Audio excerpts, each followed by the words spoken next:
Fakharaju kulluhum, semua mereka pun keluarlah. Dan Rasulullah sallallahu alaihi wasallam pun datang, sehingga baginda Arkha menurunkan, melabuhkan tirai dan masuk ke dalam rumahnya. Aku pula ada di dalam rumah itu. Aku masih lagi ada dalam rumah itu. Tak lama kemudian, sebentar kemudian, Rasulullah keluar pula kepadaku. Dan ayat ini telah pun diturunkan. Mana ketika masuk dalam saat ini, keluar pula tutup. Dia keluar pula. Dia kata ayat diturun. Rasulullah sallallahu alaihi wasallam pun keluar dan bacanya kepada orang.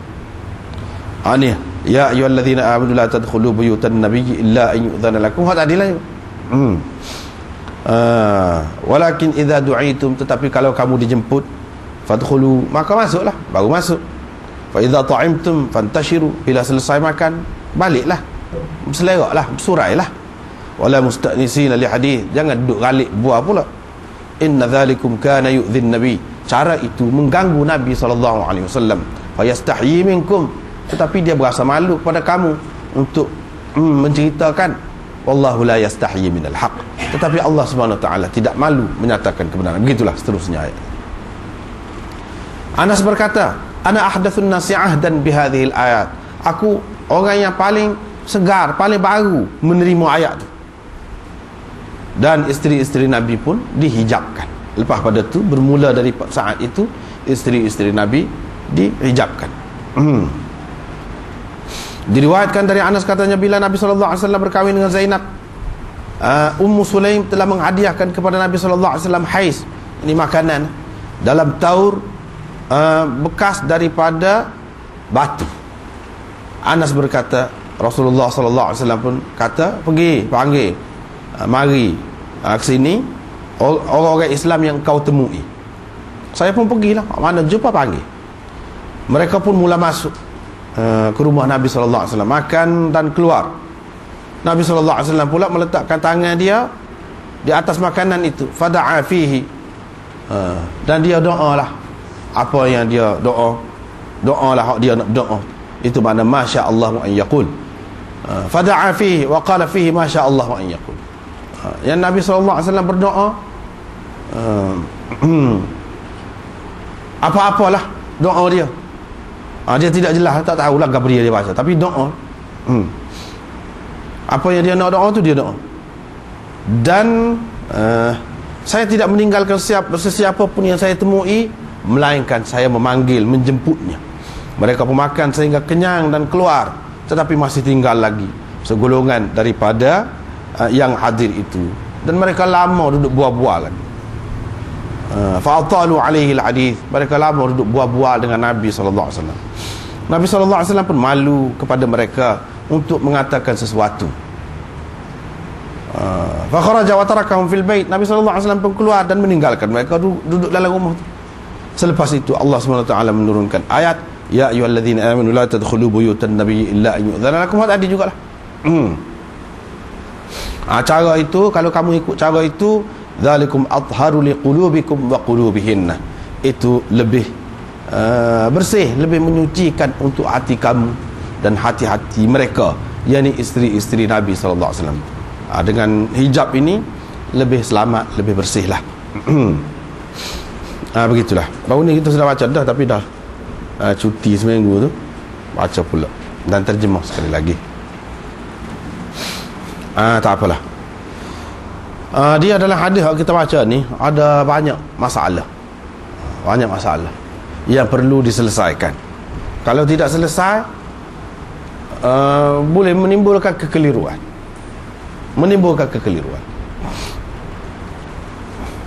Dan peristiwa kahwin Nabi SAW dengan Zainab ni, begitu juga Zaid, suami dia sebelum pada tu, ada disebutkan dalam Quran.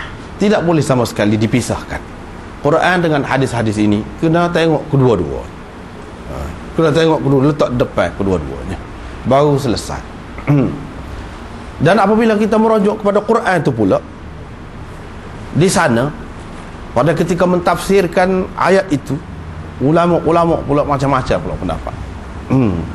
Macam-macam pula pendapatnya, sehingga ada yang memberi pendapatnya dengan cukup baik, molek lah, kemah molek. Ada yang apa ni, tak boleh nak pegang belah mana. Ada yang hok teruk benar lah. Buat mari cerita-cerita yang bukan-bukan. Berhubung dengan peristiwa ni. Dan salah satu sebabnya, salah satu sebab ni lah yang kita nak sebutnya, kenapa berlaku perselisihan pendapat tu dalam mentafsirkan ayat itu. Kenapa jadi punca berselisih pendapat? Salah satunya kerana terpengaruh dengan hadis-hadis yang ada, sejauh yang ada berhubung dengan perkara ni, tersebar di kalangan umat ni begitu banyak sekali. Ada lagu ni, ada lagu ni, ada lagu ni. Jadi setengah-setengah tu yang bermudah-mudah dalam masalah hadis, dia ambil mana-mana. Itu sebab jadi, sehingga tafsiran itu, tafsiran Quran itu boleh jadi membawa kepada bahaya. Membawa kepada bahaya. Kalau ada tafsir, tak ada ke tafsir? Tak ada pun tak apalah. Tapi boleh tengok semula lah. Boleh tengok. Apabila balik, boleh cek balik semula. Iaitu ayat dalam surah Al-Ahzab. Bunyinya lagu mana? Wa idh taqulu lilladhi an'ama Allahu alayhi wa an'amta alayhi amsik alayka zawjak wattaqillah wa tukhfi fi nafsika ma Allahu mubdih wa takhshan nas wallahu ahaqqu an takhshah. Sambung lagi. Falamma qada Zaidun minha wataran zawwajnakaha likay la yakuna 'alal mu'minina fi azwaji ad'iyaihim likay la yakuna 'alal mu'minina harajun fi azwaji ad'iyaihim idza qadaw minhunna watara. Begitulah seterusnya. Tu ayatnya. Kalau kita tengok situ, jelas di mana berlaku khilaf. Dah hak mana, tafsiran mana hak lebih molek. Begitu kedudukan. Hak mana lebih molek, lebih selamat. Tu hak kita nak cerita malam. Sebab apa? Kebanyakan tafsir-tafsir, tengoklah mana-mana pun, dia lagu lain daripada kita nak sebut. Kita nak sebut. Dalam ayat tu disebutkan makna dia. Kalau ada tafsir masing-masing boleh tengok senang. Tapi tak ada pun tak apa, tengok tu lah, balik tengok. Ingatlah ketika engkau berkata kepada orang yang Allah telah mengurniakan nikmat kepadanya dan engkau juga telah berbudi kepadanya. Apa engkau kata? Amsik alaika zaujaka. Tahanlah isterimu itu. Tahan isterimu. Maksud tahan situ, jangan dicerai isterimu itu. Kira-kiranya cerita latar belakang dia pergi cerita kepada Nabi SAW. Dia pergi cerita dia nak cerai bini dia. Bini dia tu siapa? Ni lah, Zainab. Kira-kiranya dia nak cerai. Itulah Nabi SAW kata, amsik alaika zaujak. Tahan isterimu, jangan lepas. Maksudnya jangan cerai isterimu. Dia tidak kata jangan cerai, dia kata tahan isteri, jangan lepas.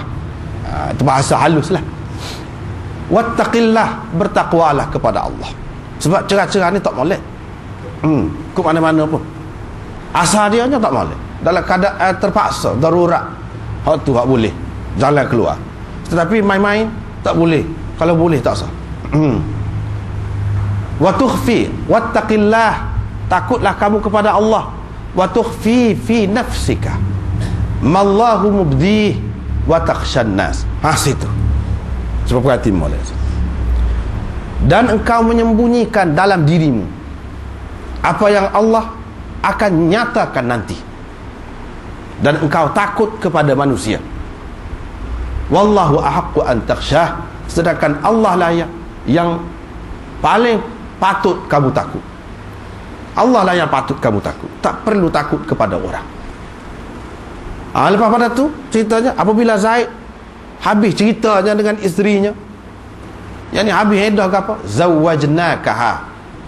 Kami kahwinkan engkau dengan nya. Nya tu maksud isteri dia tu lah, Zainab sana. Supaya apa? Supaya tidak menjadi masalah kepada orang-orang mukmin untuk mengahwini bekas-bekas isteri, anak anak angkat, supaya akan datang tidak jadi masalah dah. Sebab dalam amalan jahiliahnya haram, tak boleh. Aib benar menikah dengan janda ataupun bekas isteri, anak angkat, serupa dengan anak sendiri, Menikah dengan natu. Begitu. Jadi ini anak angkat bukan anak sendiri, sepupu anak sendiri. Tidak lagu tu. Anak cerita hak tu hukum. Supaya itu tujuannya. Ya jadi lagu tu. Baik. Yang kita nak cerita di sini ada beberapa perkara. Dan ada kaitan juga dengan hadis ni. Kebanyakan ulama. Ini kebanyakan. Ada juga tidak lagu tu. Kebanyakan ulama. Ahli-ahli tafsir, penterjemah tafsir dalam bahasa mana-mana pun. Boleh tengok. Dia kata, cuba kita perhati tadi, ingatlah ketika engkau berkata kepada orang yang Allah telah beri nikmat kepadanya, dan engkau tu maksudnya Rasulullah, engkau pun telah banyak berbudi, engkau pun telah berbudi kepadanya. Maknanya Allah kata, ketika engkau kata, engkau tu Nabi SAW, engkau kata gapo kepada orang yang Allah beri nikmat banyak, engkau berbudi kepada dia tu, kata gapo? Engkau kata gapo? Amsik alaika zawjak. Mana tahan, jangan lepas bini engkau itu. Yang ni jangan cerah. Wattaqillah, bertakwalah kepada Allah. Hak tu Nabi kata kan? Nabi kata, jangan cerah. Siapa dia kata? Takkanlah Zaid nak kata jangan cerah bini. Bapanya Nabi tak ada masalah apa. Hak kata tu Nabi kata kepada Zaid. Nabi kata, jangan cerahlah, tak usah cerahlah, takutlah kepada Allah. Sekat tu tak apa lagi. Wa tukhfi fi nafsika ma Allahu mubdih wa takhshan nas. Situ tak jadi masalah. Engkau menyembunyikan di dalam hatimu apa yang Allah akan nyatakan nanti. Di situ mengikut tafsiran kebanyakan hak kita sebut tadi. Seseolahnya dalam istilah ilmu balaghah dia panggil berlaku iltifat. Tadi Nabi SAW kata kepada Zaid, jangan cerah. Hak ni Tuhan kata kepada Nabi. Engkau menyembunyikan di dalam hati. Engkau tu siapa? Nabi. Tuhan kata. Tidak Nabi kata.